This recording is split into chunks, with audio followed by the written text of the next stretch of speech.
Hello hello everyone. Commerce तुम्हें प्रणाम में आप सभी का पुनः स्वागत।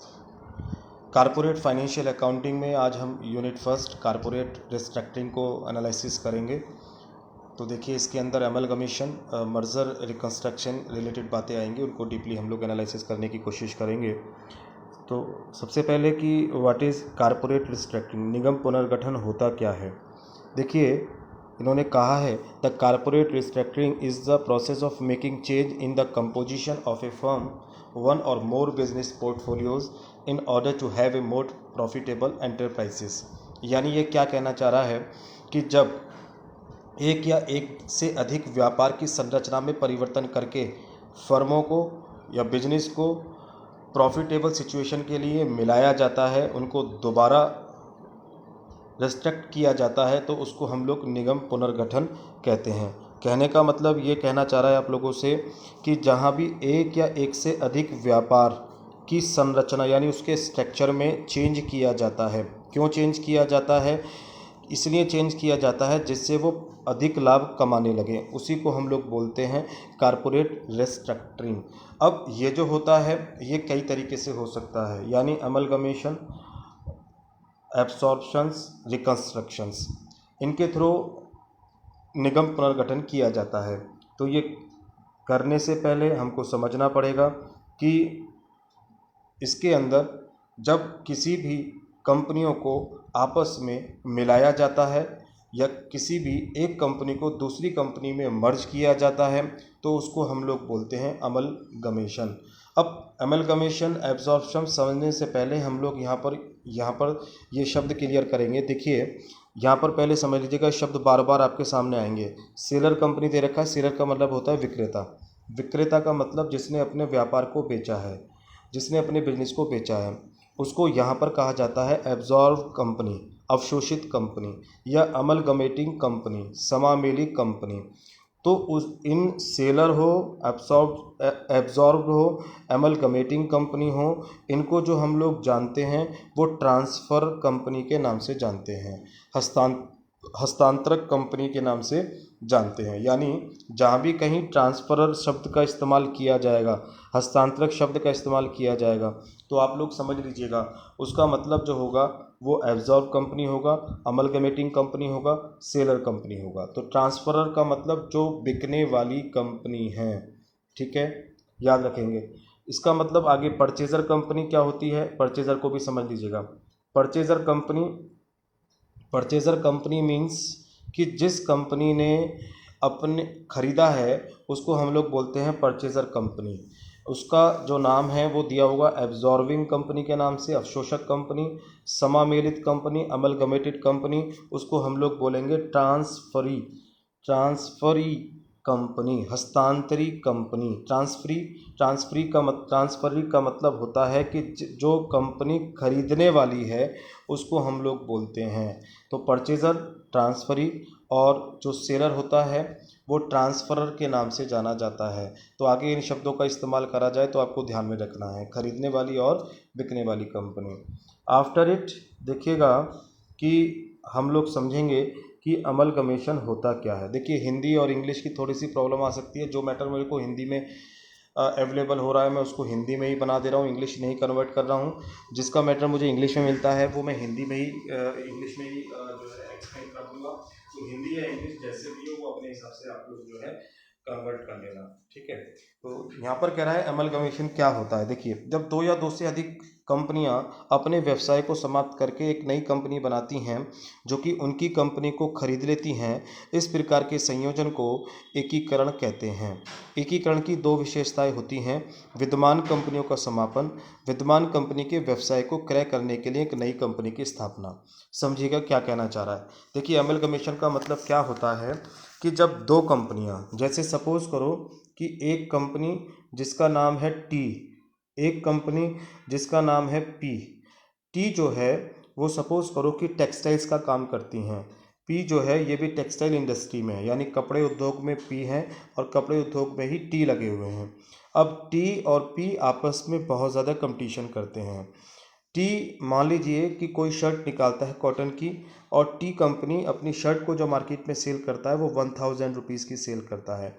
पी भी बिल्कुल मार्केट में ऐसी ही शर्ट लाता है और इस शर्ट को वो जो है 1000 की ही सेल करता है। दोनों 1000 की सेल करते हैं। अब देखिए, बहुत सारे कस्टमर टी की लेते होंगे, बहुत सारे कस्टमर पी की शर्ट पहनना पसंद करते होंगे। बट क्या हुआ, पी ने मार्केट कैप्चर करने के लिए, अपने कस्टमर को इंक्रीज करने के लिए उसने क्या काम करा कि अपने रेट डाउन कर दिए। 900 रुपये की सेल करने लगा पी अपनी शर्ट को। ऐसी कंडीशन में क्या होगा कि टी के बहुत सारे कस्टमर टूट के पी के पास चले जाएंगे। जब टी को ये पता चलेगा तो टी ने अपनी शर्ट को 800 रुपीज़ का कर दिया। ऐसे में क्या होगा कि बहुत सारे कस्टमर वापस टी के पास आ जाएंगे, बल्कि पी के भी टूट के कस्टमर बहुत सारे टी के पास चले जाएंगे। अब पी ने क्या काम करा कि अपनी शर्ट 700 की कर दी। ऐसी फिर होगा, इसने 600 की कर दी, इसने 500 की कर दिया, इसने 400 की कर दिया। ऐसे करते करते देखिए दोनों अपने जो कॉस्ट प्राइस है उससे भी कम पर बेचने लगे। ऐसी कंडीशन में पी को भी नुकसान होगा, टी को भी नुकसान होगा और फ़ायदा सिर्फ एक ही आदमी का होगा, जिसे हम कस्टमर कहेंगे। कस्टमर यहाँ फ़ायदा उठा रहे हैं। जैसे जियो कंपनी मार्केट में आई तो जियो ने डेटा जो है, सबका जो डेटा जो है वो अपना डेटा फ्री कर दिया, कॉल जो है फ्री कर दी। तो डेटा जब फ्री कर दिया तो एकदम जियो से जो है सब लोग जुड़ गए। फिर बाद में वोडाफोन को भी, आइडिया को भी, अन्य कंपनियां जितनी भी हैं उन सबको भी अपने रेट डाउन करने पड़े। यही कारण था कि जो है हमको 399 रुपये में 3 महीने के लिए 1 GB data daily, unlimited call, unlimited SMS हमको फ्री मिलने लगे। तो ऐसी कंडीशन में नुकसान सभी कंपनियों को हुआ, आइडिया का, वोडाफोन का और जो है एयरटेल का, सबको नुकसान हुआ। जियो को तो मार्केट में नया आया था तो जियो ने तो सोचा कि मेरा एडवर्टाइजमेंट हो रहा है, लेकिन सबको नुकसान होता रहा। और फ़ायदा किसको हुआ? कस्टमर को। लेकिन बाद में अब सारी कंपनियां जब एक हो गई, सारी कंपनियां यहाँ पर एक पॉलिसी को फार्मूलेशन करने लगी तो उन्होंने अब रेट बढ़ा दिए। अब 399 में 2 महीने के लिए मिलता है और सिर्फ जो है 1 GB और अनलिमिटेड कॉल, और सब रेट बढ़ा दिए। तो सब ने ही बराबर बराबर रेट बढ़ा दिए। तो अब क्या हुआ, इसका मतलब कि इस कंडीशन में जैसे यहाँ टी कंपनी थी, पी कंपनी थी, तो टी कंपनी और पी कंपनी दोनों ने सोचा कि हम दोनों लड़ रहे हैं और फ़ायदा हमारा कस्टमर उठा रहा है। तो टी जो है 5 कदम आगे चल के आए, इधर पी भी जो है 5 कदम चल के आए, यानी दोनों बिल्कुल बराबर पोजीशन पे हैं। और दोनों ने कहा कि हम जो है मिलकर बिजनेस क्यों नहीं कर लेते हैं। अगर हम लोग इस तरीके से काम करते रहेंगे तो हम दोनों को नुकसान होगा। तो टी भी और पी भी दोनों अपने अपने बिजनेस को बंद करके एक नया बिजनेस टीपी के नाम से करना चाहते हैं। यानी ये फर्म भी और ये फर्म भी दोनों मर्ज हो गई हैं, और मर्ज होने यानी मिल गई हैं और उन्होंने एक नई कंपनी बना लिया टीपी। इसी को हम लोग कहते हैं अमलगमेशन। क्या कहते हैं? अमलगमेशन। यहाँ पर जो विद्यमान शब्द का इस्तेमाल यानी एग्जाइटिंग कंपनी, वो है पी और टी। जो पहले से ही कंपनी चलती आ रही हैं उसको हम लोग बोलेंगे टी और पी। जो टीपी कंपनी है ये यहाँ पर कहलाएगी न्यू कंपनी। क्या कहलाएगी? नई कंपनी। दोबारा समझ लीजिएगा, जो कंपनी पी है, जो कंपनियाँ टी है, इसको हम लोग बोलेंगे एग्जाइटिंग कंपनी, विद्यमान कंपनी, पहले से ही जो चलती हुई आ रही हैं वो कंपनी। और जो टीपी नाम से कंपनी बनी है उसको हम लोग कहेंगे नई कंपनी, न्यू कंपनी। अब जो है, जो पी है और टी है, यानी इस चैप्टर में जो इनका नाम रखा गया है, पी जो है यहाँ पर अपने बिजनेस को सेल करेगी, ये सेलर है। टी भी यहाँ पर सेलर है। और जो टीपी है, जो यहाँ पर टीपी है वो कौन है? यहाँ पर टीपी जो है वो है यहाँ पर परचेज़र कंपनी। क्या है? Purchaser company. यानी पी और टी दोनों की दोनों सेलर, और टीपी जो है यहाँ पर कैसी कंपनी है? परचेज़र कंपनी है। बट हमने आपको बताया था कि जो सेलर कंपनी होती है, सेलर कंपनी को हम लोग यहाँ पर किस नाम से पुकारते हैं? ट्रांसफरर कंपनी, हस्तांतरक कंपनी। यानी यहाँ पर टी और पी जो कहे जाएंगे वो ट्रांसफरर कंपनी कहे जाएंगे, और टीपी जो है यहाँ पर परचेज़र कंपनी है, और परचेज़र कंपनी को हम लोग क्या कहेंगे? Transferee company, transferee company. Transferee company, ठीक है, हस्तांतरी कंपनी, ये हस्तांतरक और ये हस्तांतरी। तो अमलगमेशन का आपको अर्थ समझ में आ गया होगा कि देखिए, जब दो या दो से अधिक विद्यमान कंपनियां अपने व्यवसाय को समाप्त करके एक नई कंपनी बनाती हैं जो उनकी कंपनी को क्रय करती हैं। देखिए, जब दो या दो से पी खत्म हुई, टी खत्म हुई, ठीक है, पी खत्म हुआ, टी खत्म हुआ और नई कंपनी बन गई टी पी, ठीक है, तो इसको हम लोग क्या बोलते हैं, अमलगमेशन। दो विशेषताएं क्या, विद्यमान कंपनी का समापन, पी भी समाप्त हो गई, टी भी समाप्त हो गई, और विद्यमान कंपनी के व्यवसाय को क्रय करने के लिए एक नई कंपनी की स्थापना। यानी कि ये पुराना बिजनेस समाप्त हो गया और कौन सा बिजनेस खुल गया, नई कंपनी की बिजनेस खुल गई। तो इसको हम लोग क्या बोलते हैं, अमलगमेशन। कैसे काम करता है क्या, आज तो हम लोग इसके जो वर्ड हैं वही क्लियर कर रहे हैं। दूसरा देखिए, इसके अंदर आएगा एब्सॉर्प्शन। एब्सॉर्प्शन का मतलब होता है समविलीन। समविलीन का मतलब होता है कि जब एक कंपनी दूसरी कंपनी को अपने में समा लेती है, अपने में विलीन कर लेती है, तो उसको हम लोग कहते हैं संविलीन करना। क्या कहते हैं उसको, संविलीन करना। संविलीन का मतलब द्वारा समझिएगा। देखिए, सपोज करो कि एक कंपनी है यहाँ पर आइडिया, ठीक है, आइडिया कंपनी मार्केट में चल रही है। अब आइडिया कंपनी मार्केट में बहुत अच्छा, आदित्य बिरला ग्रुप का है, ये बहुत माना हुआ ग्रुप है, उस ग्रुप का चलता हुआ आ रहा है, बड़ा नामी ग्रुप है, बड़ा मालदार ग्रुप है। अब इस ग्रुप ने क्या काम करा कि मार्केट पूरा कैप्चर कर रखा है। अब इसी क्षेत्र में, यानी इसी टाइप के बिजनेस में एक बिजनेस आता है यूनिनॉर के नाम से, यानी यूनिनॉर टेलीकॉम कंपनी आती है, ठीक है। यूनिनॉर अपना बिजनेस शुरू करती है, जिस दिल्ली से शुरू करती है, धीरे धीरे फिर जो है डिस्ट्रिक्ट बुलंदशहर में, यूपी में फैलना शुरू हो जाती है। तो अब क्या हुआ कि आइडिया ने देखा कि यूनिनॉर कंपनी बढ़ती जा रही है, तो आइडिया ने अपने रेट डाउन कर दिए, या जहाँ जहाँ पे यूनिनॉर कंपनी है वहाँ पर अपना डेटा फ्री कर दिया। ऐसे में क्या होगा कि यूनिनॉर के कस्टमर सारे टूट जाएंगे, यूनिनॉर कंपनी बंद होने वाली होगी, बेकार, मतलब अपने बिजनेस को बंद करने वाली होगी। तो यूनिनॉर कंपनी अपनी कंडीशन किसके पास जाएगी, आइडिया के पास जाएगी, कहेगी सरकार मुझे खरीद लीजिएगा। तो आइडिया यही चाहती थी, आइडिया इसको परचेज कर लेगी। तो इसका मतलब क्या होगा कि अब Uninor company idea company purchase कर लेंगे और इस यूनिनॉर का नाम बदल के रख देंगे आइडिया, ठीक है। यानी यूनिनॉर किस में चली गई, आइडिया में चली गई। यानी जैसे कहावत है कि बड़ी मछली छोटी मछली को खा जाती है, तो बड़ी मछली यानी बड़ा आइडिया जो है वो यूनिनॉर को एब्जॉर्ब कर लेती है, अपने अंदर समामिलित कर लेती है। तो उसको हम लोग कहते हैं समविलीन करना। यानी अमलगमेशन क्या था कि जब दो कंपनियां आपस में मिलें और एक नई कंपनी बनाएं। संविलीन क्या होता है, एक कंपनी दूसरी कंपनी को अपने अंदर एब्जॉर्ब कर ले, तो उसे हम लोग क्या कहते हैं, संविलीन कहते हैं। देखिए, यही यहाँ पर कह रहा है, जब एक विद्यमान कंपनी दूसरी विद्यमान कंपनी का बिजनेस परचेज करके अपने में मिला लेता है, तो इस प्रकार के कॉम्बिनेशन को संविलियन, अंतर्लयन या अवशोषण कहते हैं। इसकी विशेषताएं जो हैं वो कौन कौन सी होती हैं, कह रहा है कि कोई नई कंपनी स्थापित नहीं होती है, कोई नई कंपनी नहीं बन पाती है, विक्रेता कंपनी का अस्तित्व समाप्त हो जाता है, क्रेता कंपनी का अस्तित्व बना रहता है। बात सही है।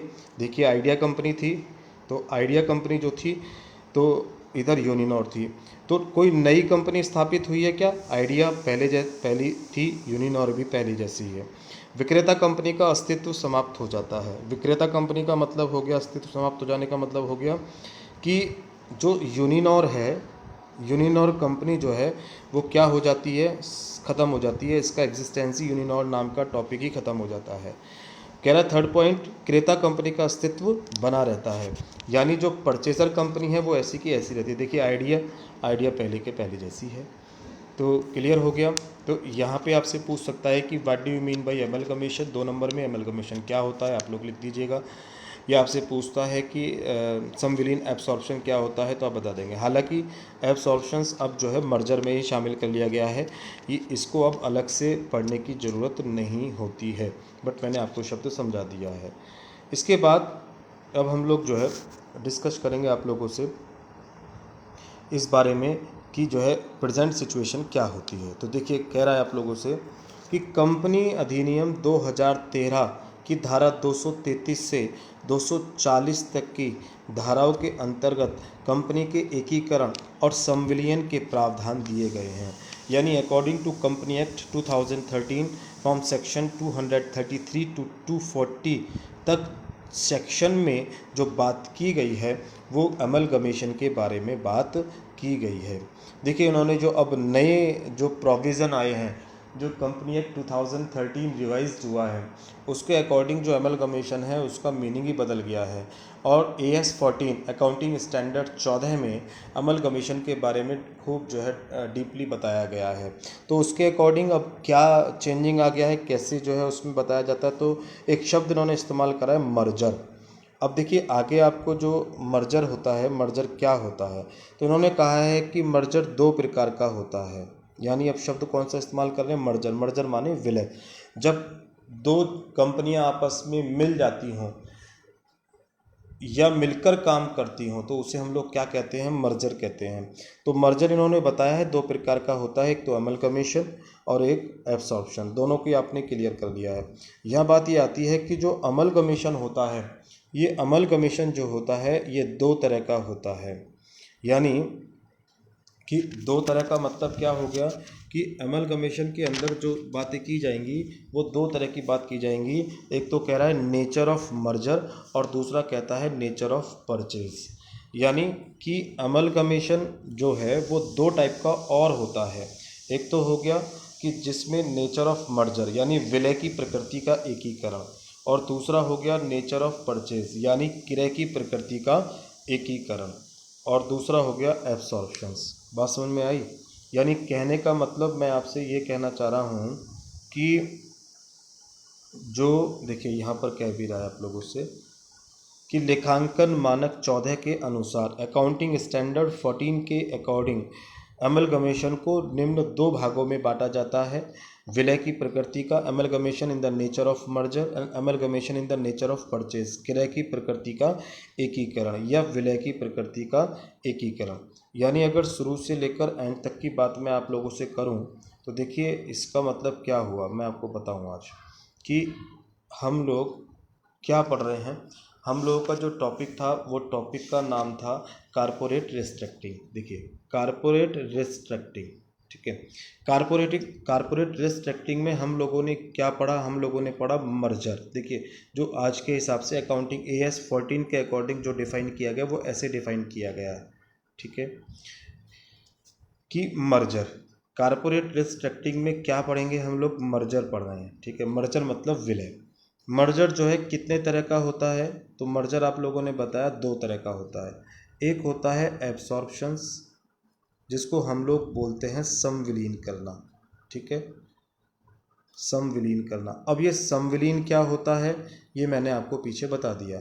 संविलीन का मतलब जब एक कंपनी बड़ी कंपनी छोटी कंपनी को अपने में मिला लेती है तो उसको हम लोग संविलीन कहते हैं। संविलीन कंपनी में जो विक्रेता कंपनी होती है, जो ट्रांसफरर कंपनी होती है वो ख़त्म हो जाती है। जो परचेज़र कंपनी होती है, ट्रांसफरी कंपनी होती है, उसका एग्जिस्ट बना रहता है, ठीक है। दूसरा जो बताया हमने बताया अमलगमेशन। कौन सा बताया, अमलगमेशन। मर्जर 2 तरह का, पहला एब्सॉर्प्शन, दूसरा अमलगमेशन। अमलगमेशन मतलब एकीकरण, ठीक है। क्या हो गया, एकीकरण। जो अमलगमेशन होता है, अमलगमेशन इन्होंने बताया, मैंने बताया कि ये संविलीन जो शब्द है वो क्या हो गया है, अब समाप्त हो चुका है। क्यों, क्योंकि अमलगमेशन में ही इसको शामिल कर लिया गया है। इन्होंने बताया अमलगमेशन 2 तरह का होता है। अमलगमेशन 2 तरह का कौन कौन सा होता है, बोले जी एक तो होता है आप लोगों का nature of merger, nature of merger, विलय की प्रकृति का एकीकरण, और दूसरा हमारे पास होता है नेचर ऑफ परचेज यानी क्रय की प्रकृति में एकीकरण। तो हमें क्या समझ में आया कि कारपोरेट रिस्ट्रक्चरिंग क्या होता है, मर्जर क्या होता है, अमलगमेशन क्या होता है, एब्सॉर्प्शंस क्या होता है, और जो टाइप्स ऑफ अमलगमेशन है वो कितने तरह के हुए, 2 तरह के हुए। Amalgamation in the nature of merger and amalgamation in the nature of purchase. अब हम जो है तो यहीं पे इसको टॉपिक को ख़त्म कर रहे हैं। नेक्स्ट टॉपिक में मैं आपको समझाऊंगा कि जो है नेचर ऑफ मर्जर और नेचर ऑफ परचेज़ क्या होता है। बट इससे पहले मुझे कुछ टर्म्स आपको समझानी पड़ेंगी कि जो है नेचर ऑफ परचेज़ और नेचर ऑफ मर्जर से पहले कि फ़ंड्स क्या होते हैं। कुछ फ़ंड्स अपने अगेंस्ट लायबिलिटीज़ रखते हैं, कुछ फंड्स अपने अगेंस्ट लायबिलिटीज़ नहीं रखते हैं। पहले इनको समझना पड़ेगा, कुछ इसके मेरिट डिमेरिट्स, यानी अभी हम बेसिक पढ़ रहे हैं जिससे हमें धीरे धीरे समझ में आना शुरू होगा। तो आई होप आपको जो है क्लियर हुआ होगा। आप लोग इसको नोट डाउन करते रहिएगा। इंग्लिश हिंदी की थोड़ी प्रॉब्लम होगी, उसको आप लोग मेंटेन कर लीजिएगा। सो आपका दिन शुभ हो। बहुत बहुत धन्यवाद आप लोगों का।